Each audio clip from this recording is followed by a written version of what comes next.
Hey, what's going on, everybody? This is the VG Purist. I'll be coming at you with the gameplay review of Massive Chalice, and this is going to be developed by the people of Double Fine Productions. And so this is a multi-generational strategy turn-based tactics game where you play as an immortal ruler, creating powerful dynasties of heroes to hold back the demonic threat called the Cadence, and enforce the Massive Chalice at the end of 300 years. And so, hey look, okay, wait, alright, wait. I know what you're saying. I remember Space DF9, and these are the same people that created that company, so screw them, right? Screw them! Screw them right in the... Look, listen, everybody makes mistakes. Everybody deserves a second chance, right?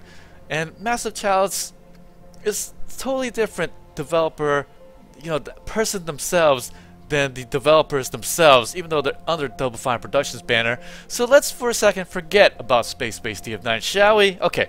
Alright, you forgotten it? You forgotten it? Okay, now alright.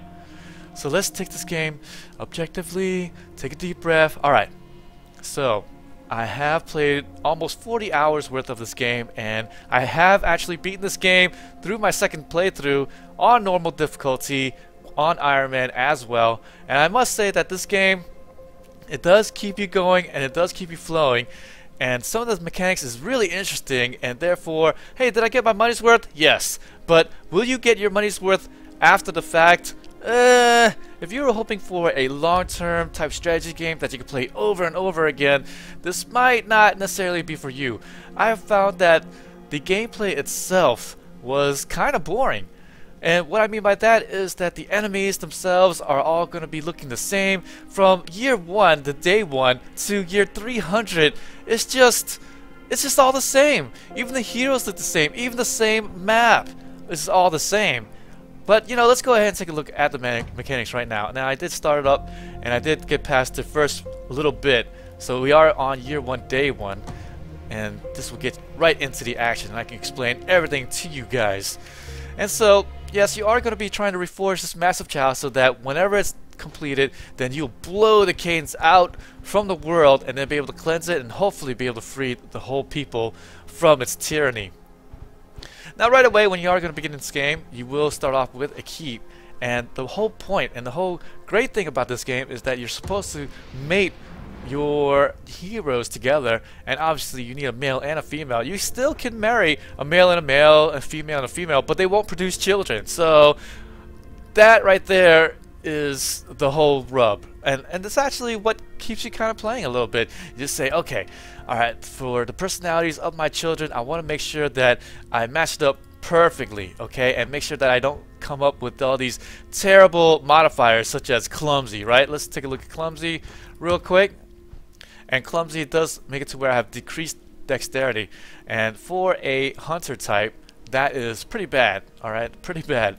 So you don't want that for a hunter. So here we are going to be choosing my mates, just to give you a little bit of a pointer. So we're going to take a next look here, and it also matters all the class as well. So here I'm going to make an alchemist class or a hunter class. So if I mate 2 alchemist class together, then I will get an alchemist class. But if I mate an alchemist and a hunter class together, well, I get something totally different. So let's just take, for instance here, take this hunter, and then I'll take this female that's alchemist right there.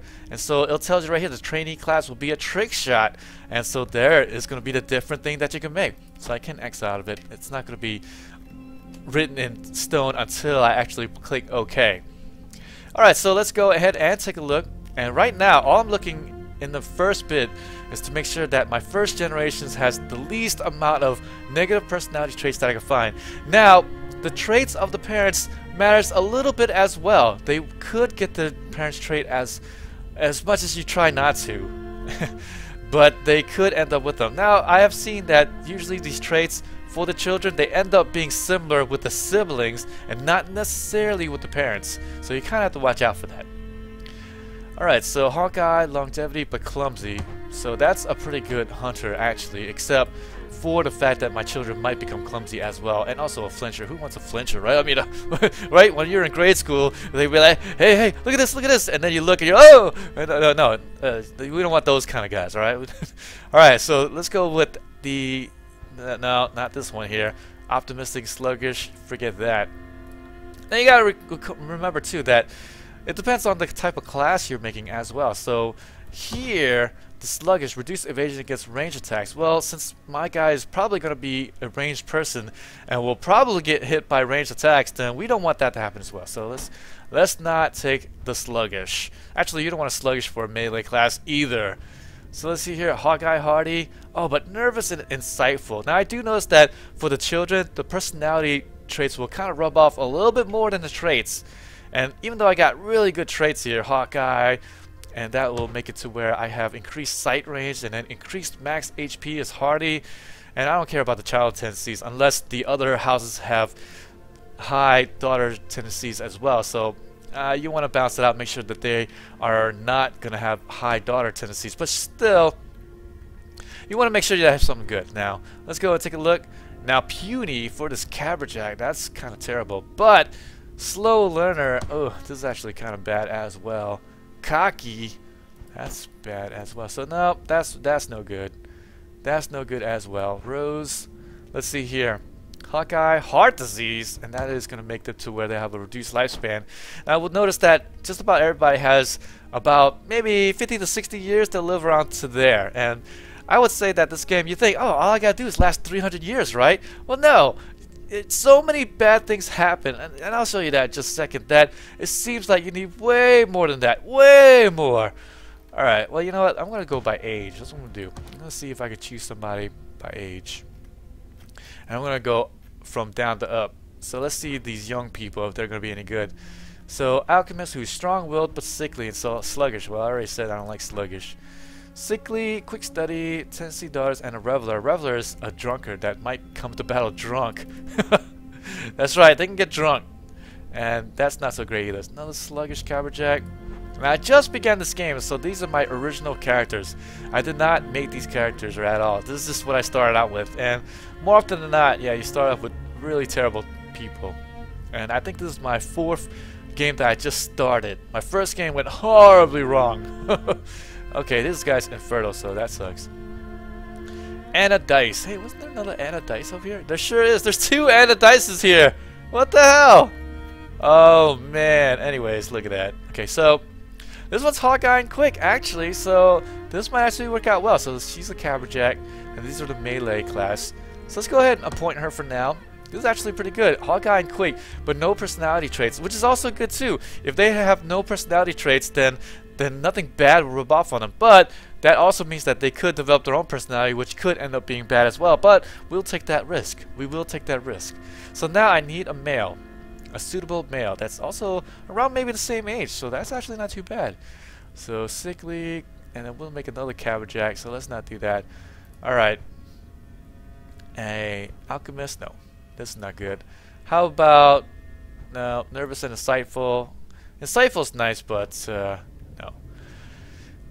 That might be okay. Let's see here. Flincher. No, we don't want flinchers either. How about you? Low fertility. We don't want low fertility guys here. Get out of my face. Oh, that's it. Okay, so then I need to start off with something. So I have to take the lesser of evils here. So this kind of this pick is quite bad. Quite bad. All right. Well. Okay, Hawkeye, longevity, flincher. I don't know.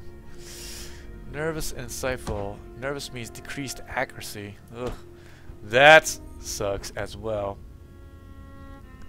Oblivious and sluggish. Impressionables, sickly and sluggish. No. Sickly, decreased max HP, and that's terrible for a melee class who needs to have more HP. Oh, man, I'm at a crossroads here. I don't know which one to choose. I don't know which one to choose. Okay. Let's just go for the lesser of all the evils. Here. Did I miss somebody good? I must have missed somebody good. I know I did. Clumsy and a flincher. That's horrible bad. Okay, well, since it's going to be a melee person, dexterity might not be as bad. But reduce evasion against melee attacks, and since he's a melee, I don't want that either. This is horrible! Okay. Eeny, meeny, miny, mo, catch your bells. I know, right? This is terrible. What's going on? Okay, so let's go with this one here. Sickly might be a little bit bad, but this Reveler, they get drunk. this. I think this might be the lesser of all the evils here. Sure, they might get drunk, but whatever. Sluggish. Oblivious. That's even worse. Maybe nervous. Ugh, no, decreased accuracy. Okay, yeah, so let's go with Gravier Delanus. Alright, so wasting too much time here. So we are going to be mating these two. And that's going to be the regent and the partner. The partner doesn't matter as much. You can always get a new partner for your regent. But your regent matters because if the regent dies, then you need to make sure that they have children to pass on the banner. And so it doesn't matter the house. It doesn't even affect the game. So now the next thing I need to do is click on my capital. And now I can do research. So I can build a new key, build a new sage right skill. So this is going to research items quicker. I just need to staff it with people or build a crucible. However, the first thing I'm going to do is I'm actually going to go ahead and get the building the sage right skill so that I have lesser research time. So now I'm going to do this. So here are the inner regions, and these won't get attacked yet until the outer regions get attacked. So they always come from outside to in. They just don't appear from the inside. However, on these outside places, I don't know how else to call it. I believe there's a better word for it. But anyways, these outside places here gets some added additional things to it, some added additional traits. So this one gives you plus training XP, this one gives you plus strength, this one plus research. So since I am worried about research at the moment, I am going to put my sage right skill there, and then there I have to wait 9 years, 219 days to actually complete it. But no problem, let's go ahead and get through and get into it. So here, as you see, the years go by quick. And whenever you are going to be making into a research project, you have to think, okay, how will my children be? Heroic children. Look at that. It only took, what, 8 years for me to get one child. Okay, so here it is, Ryan Dice. And they are going to Hawkeye and Sickly. That's terrible, but that's okay. In the beginning, nothing really hits that hard, I guess. Alright, so now we're going to be going through, and then I should get my sage right guild. Alright, awesome. And now I am going to be staffing it full of people with high intuition, and we are going to be going with the higher the better. So let's go ahead and confirm these people. Well, actually this one might be okay, yeah. Let's take this person in. And right now we're just interested in cutting down on the research time. So this person's infertile, so we're just going to go ahead and click her. And then at this point we want to take the lesser, or actually the greater of the evils, since they're not going to get into battle, and the personality is not going to influence anything. It's just, we're just looking at the intuition, and that's it. So let's go ahead and take, let's see here, which one of the 7s do I want?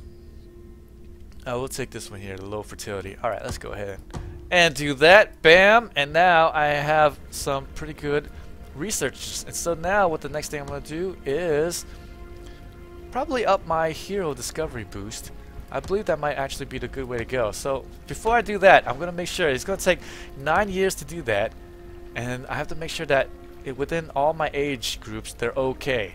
And right now they're all about around maybe mid-30s, around there, maybe 40s, 30s. Oh, there's some 20-year-olds here. But around 30 years old, 35 years old. So in 9 years, I'll still have my guys and they'll still be in prime age. So no problem. I'll do this and then I'll be able to get my next plan. So this is the nice thing about Massive Chalice.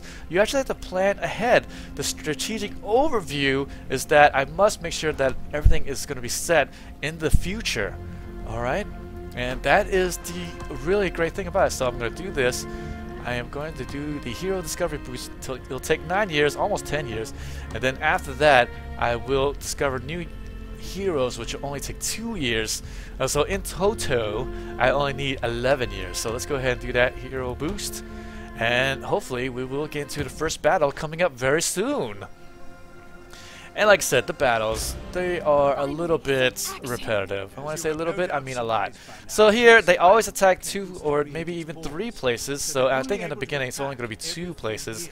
And here they give you different things. So this one will give you a 23-year-old female caberjack, or this one here will give 1.5 more experience per successful mission. Well, I'm not worried about that. I'm actually worried about gaining more personnel. So here we're going to take on that, and now I get to choose my heroes. And so in the beginning it kind of doesn't really matter. They throw at you fairly easy stuff. So I'm going to bring this guy here. He's nearsighted and heart disease, but that's okay. Let's take you, and I got 2 alchemists, so I'm just going to take a hunter now. And let's go ahead and take the best hunter we can possibly find. Maybe the youngest hunter, actually. Let's go with the younger one. 33 years old, flincher, stalwart, alert, low fertility. Yeah, let's do that. Alright. And so later on they can hold items, but right now I have no items to hold, so I'm just gonna go in with my weapons. And here you can take a look at their stats right there: HP, strength, dexterity, all this nice stuff. And there, see the traits again, all their equipment. I can get different types of weapons that I need to research later on. And then here is going to be the skills. So here for the caberjack, her first skill will be charge at level 2, and then at level 4 she'll gain one of 2 of these right there, and you have to choose between the 2. You can't go back and get them. No, can't do that. So let's go ahead and deploy and get right into the meat of the game. And as I said, you know, I actually tried playing it again because I thought, oh man, this first playthrough was fairly nice. But, you know, some people really like this game a lot, but I could not bear to go through the second game. I just was rushing through everything, and then consequently, I ended up with really bad, really bad parents and children that just really wanted to run amok in my palace. So let's go ahead and do this. It tells you exactly what the percentage to hit, 11 to 13 the damage, so let's go ahead and do that. And we're going to confirm, and we're going to toss it, and he missed. Look at that, only 7% chance to miss, and he did. Yeah, how did that happen? And oh, this optimistic chance. So actually, even though it said 90-something% chance, it was actually probably a lot lower than that. Maybe 80% chance, or maybe even 70% chance to actually miss, because it's optimistic, and so he thinks that he has a better shot at actually hitting him, which is kind of bad. So let's go ahead and do it again and throw more stuff. Oh, he missed again! Look at that! Oh, but because of that, I exposed this egg, and that's interesting. So we're going to move up my other alchemist, and this is going to be the great thing about the alchemist. They have 3 classes that you can play, and like I said, this is the caberjack, and they do also have this hunter class, which is going to be the long range. I see the bow, and then these alchemists are the ones that throws bombs and other nifty things. So hopefully this guy won't miss. Oh, he did, but he did actually hit, but that's okay. And now let's go ahead and do this one here. Oh, he actually hit the other one too, so that's fine. And as you can see there, they have different things that happens when they die. So that one blew up and does a pushback, and if you get pushed back into something, you could get stunned. And there he blew up, and then if I stand in here, it will poison me. If I stand next to him and hit him, then I will get poisoned as well as losing a couple of hit points. So here we are going to be taking a shot with my hunter, and bam, no problem. Take out the first few guys right next to me, and there you go. Okay, so here we are going to be going through this area. You can scroll in or out, zoom in or out, but I already moved a couple of my guys already. So the nice thing about here is that my hunter can stealth move, so that's exactly what I do. We can stealth move to a tall object and then be invisible. So there you go. They can be shown if the enemies walk right by them, next to them, actually. That's actually a better way to say it. I'm going to go to the left side over here. And actually, oh, look, they're behind me. They are behind me. Good thing I didn't actually move to this side, because they would have jumped me. So they both have 8 HP.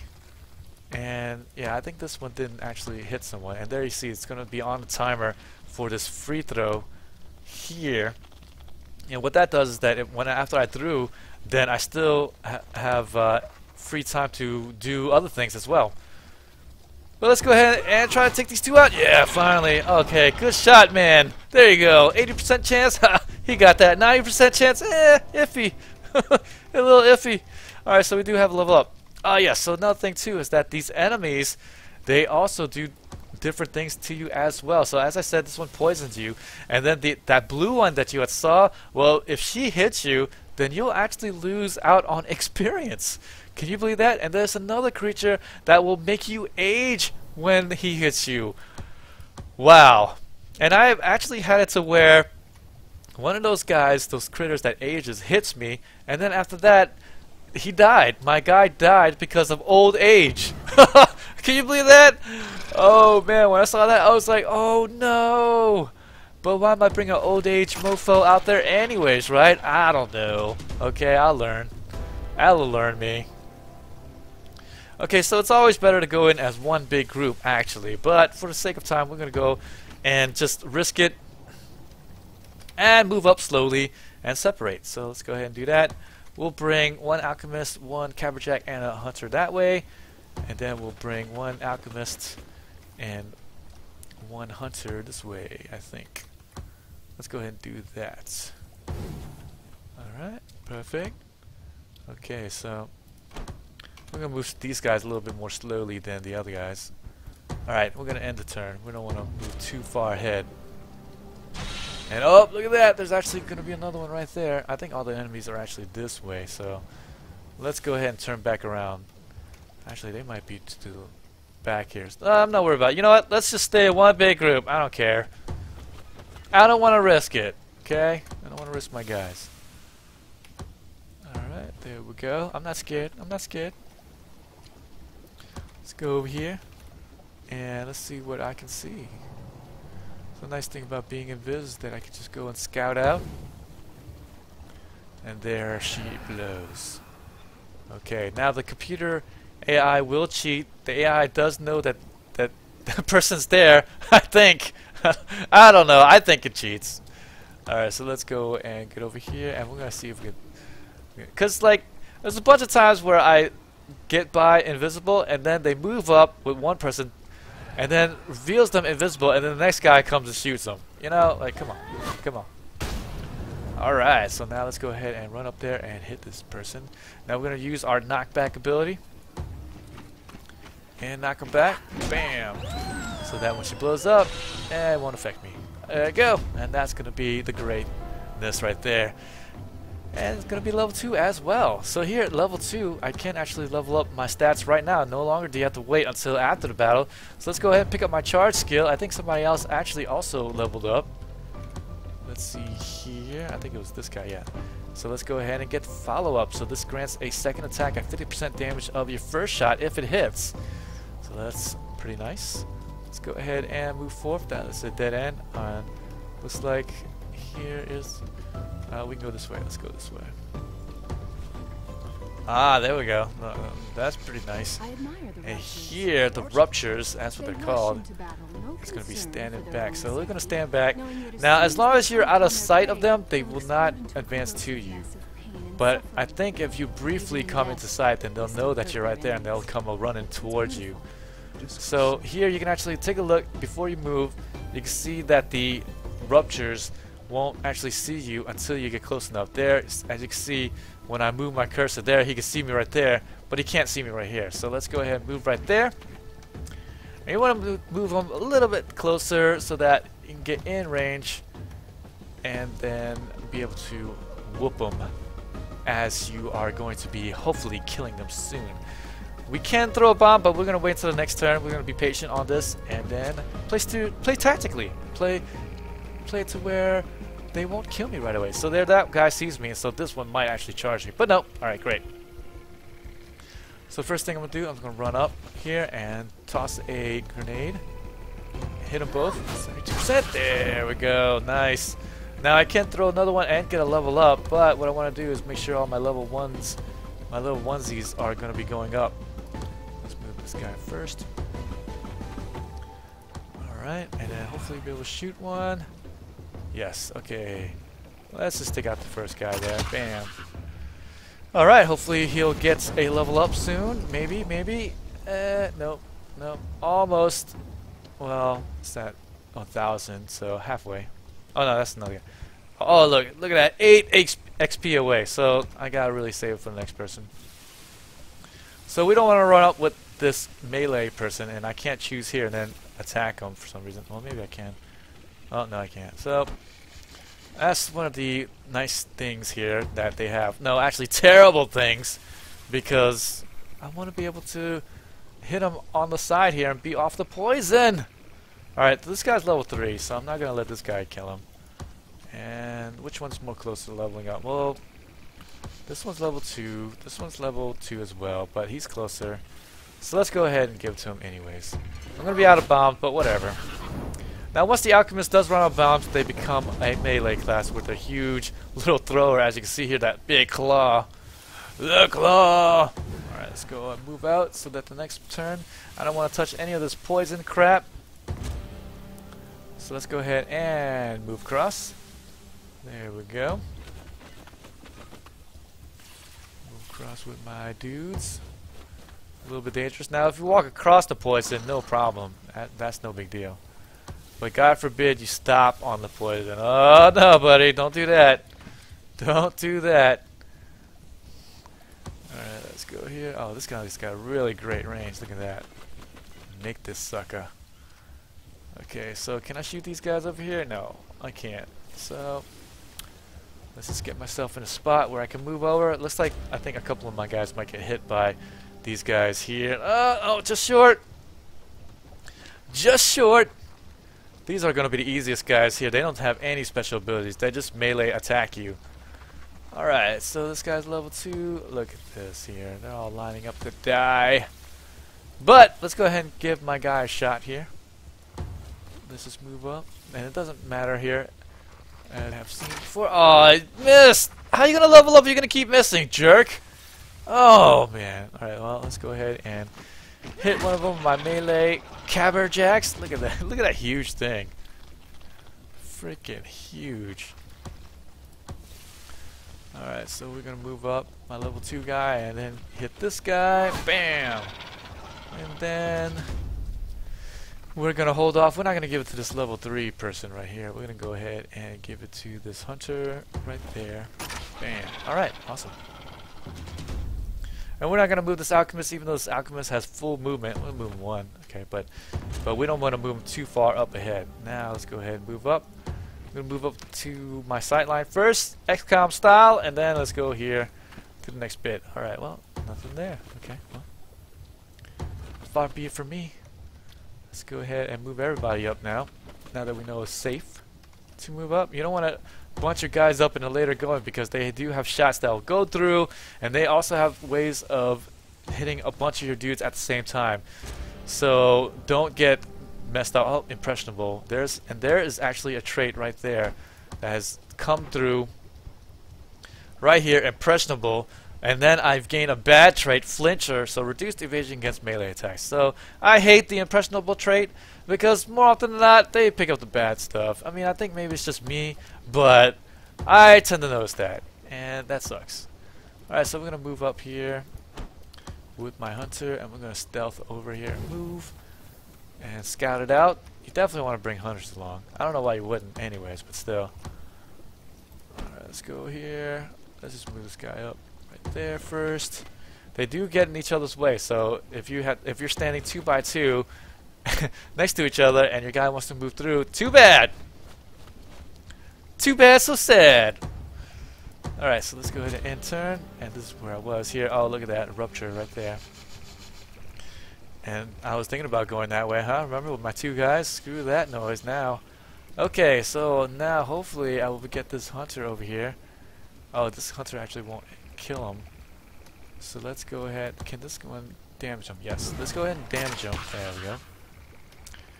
There we go, my friend. And now let's go ahead and hopefully be able to hit him. Come on, come on, come on, come on, come on, come on. Oh, you suck!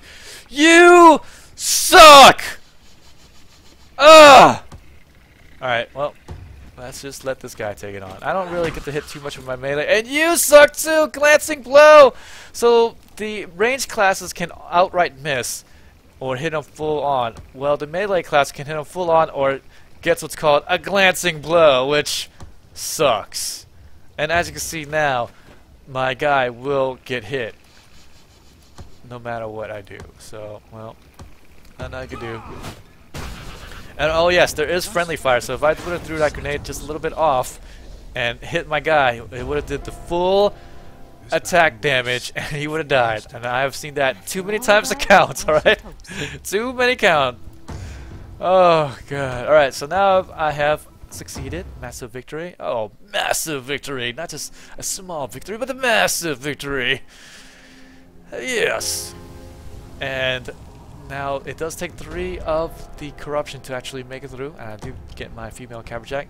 So 3 corruptions and this province will actually crumble down. That's a better thing than call it than a place. It's a province. There we go. Alright, so now I did gain somebody. And it was a hero. I wish they would show you the stats, but here you just gotta trust it. Look, insightful and sluggish. Oh, that sucks. Thanks a lot, guys. RNG sucks. So here, there's exclamation points saying that hey, there's new research abilities. So because I'd killed some unstable ruptures, then I can get their carapace armor, and that's a really cool thing. So here I get the ram cap caber there, so that I can get my guys to push them around a little bit better, and a perilous core. So we believe that I can make explosive capabilities portable. Hey, and here's going to be the health vial and stuff like that that I can research. Okay, and I'm going to back out. Now the one nice thing too is that, and I think I forgot to mention this before, is that when you are going to be making them, yes, you do get different types of classes. So there are 9 different classes. There's Caberjack, Shadow Jack, and a Blaster Cap. And these are going to be all the melee different classes. And so the Shadow Jack can stealth and hit things out of stealth and then do a lot of damage that way. And then the Blaster Cap can hit a bunch of things all together at once with their blast shout. And I can do friendly fire as well. I've actually killed a couple of guys together with that. And then the Hunter class, they can get the trick shot like you've seen earlier, and then also the oh gosh, the blunt shot. Oh, I forgot what it's called now, but that third one isn't it? They're called the Enforcer. There we go. Alchemist here for this one, and then you can get the what is it? The Blast Capper, right? No, that's the melee one. So the Alchemist one can get a melee Alchemist one where they are going to be really good with the melee, and then they do have another one where they can throw all sorts of interesting things like bees. Alright, so now we're just waiting for the hero discovery boost to go in there. 7 days. And okay, oh, it's not 7 days, 7 years for it to go through. And here, look, right here, now you see hero deaths. Rosa Hunt died at age 46. Look, a bunch of people died actually. You can actually see their stats if you double click them, but I don't see any uses of that. And we get a hero birth. Nice. Okay, so we're just waiting now for the hero boost. Here we go. And there we go. Oh, and here is the nice thing about this game. They do have these random events that happen. And I would say that, I don't know, maybe 50-50 or maybe more higher percent going towards the bad side that things could happen. So these are the people that are in question. You can take a look at them. And they're both in my vanguard. So in my vanguard means they're in my party actually playing. So here they are attending an anti-war rally. So should I send the heroes to jail? Say you'll punish the heroes. So the good thing is that I send them to jail for 10 years. And then after the 10 years is up, they might come back with a positive trait. However, they could come back and be very angry at you and then have a negative trait. So the same thing does not happen over and over again. If I do nothing and hope that it blows over, this also might end up bad. So what am I going to do? Alright, so let's go ahead and say we'll punish the heroes and not do anything. They have lost XP and gained a disheartened personality. Great. Okay, oh that's terrible. So both these guys now have the disheartened trait, which sucks. Because now they have decreased movement speed, accuracy, and evasion. So bad, so bad. And there you go. More often than not, I think it's bad. But I don't necessarily have any proof. I just feel like it's been more bad than good. So now my research is complete, and I will find better adventurers. So that's what I'm going to do now. I'm going to discover new heroes for myself, and the reason being is because now I am getting my heroes up in age. As you can see before, I was mainly at the mid-30s, you say, give or take. But now they're at their top end 40s, maybe 50s. So I have to really think about the next generation. And since I don't have enough trainees right here, I only have 3 because I only have 1 house creating babies, and even then it's only a bunch of melee class personnel, and they're all coming out Hawkeye and sickly. This one's just plain sickly. And this one's bear strength and hardy. Alright, great. So Alice Dice actually is going to be pretty good for the future. Hopefully she won't pick up any negative personality traits, but it could actually happen. You can influence them even more by having a crucible, and they are training the trainees, and they're basically going to be built up so that they defend the kingdom. But that is going to be all the time that we have today. Again, Massive Chalice, you will get your money's worth, but I will say that if you are going to be getting it, make sure that you get it at a nice steep discount, because 1, maybe 2 playthroughs, sure, but I think beyond that, this is not going to be one of those 300+ hour games that you can really count on. So just be careful with that. And so with it, this is the VG Purist. Hope you guys have enjoyed this gameplay review. Join me for more videos here next time. Please subscribe, like my videos, and hopefully I'll see you guys next time.